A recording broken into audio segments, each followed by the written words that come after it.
Hello guys, in comments you asked me a lot to answer the question, should I immediately delete and report pods if chia pods check shows me less than 30 proofs? If you don't want to wait, the answer for this question is definitely no. You shouldn't delete anything, and right now I'll explain why.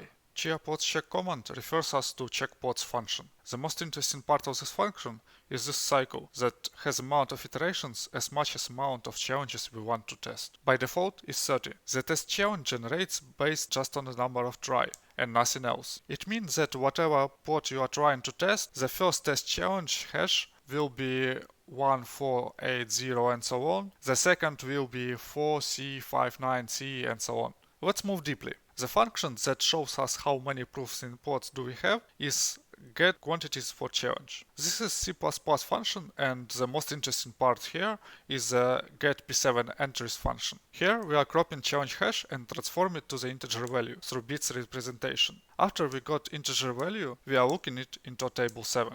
Let's try to explain this part simpler. As you know from my previous videos, the pod file consists of 7 tables, and the values in tables from 2nd to 7th is sorted pointers to the previous table. So, for proofs looking, we're interested in last 7th table. Let's imagine we have some values prepared and sorted by some algorithm, and we have challenge cropped and transformed to integer value by other algorithm. And we are looping through the entire record set and trying to find this value.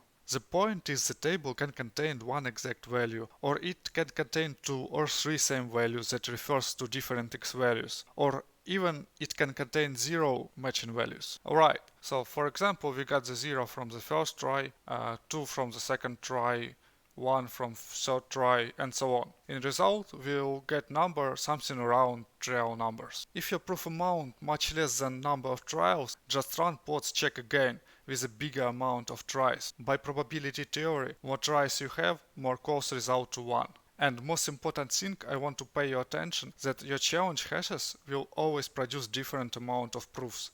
It's totally okay. Less proof on one try means possible more proofs on another. You should be worried only in case if chia pods check throws an error. So the myth about reporting totally busted. Quick bonus for those who still watching this video. There is another related question. Should I report pods that already won? The answer is no. Don't touch the spot neither. Let them farm further. Even if you found proof with enough quality, your table still contains a million of other proofs that could win. Even that row can be valid for another challenge. So this myth busted as well. Alright, hope you enjoyed this video and things became more clear to you. I've spent significant amount of effort to do this video, so I appreciate if you hit subscribe button. Cheers!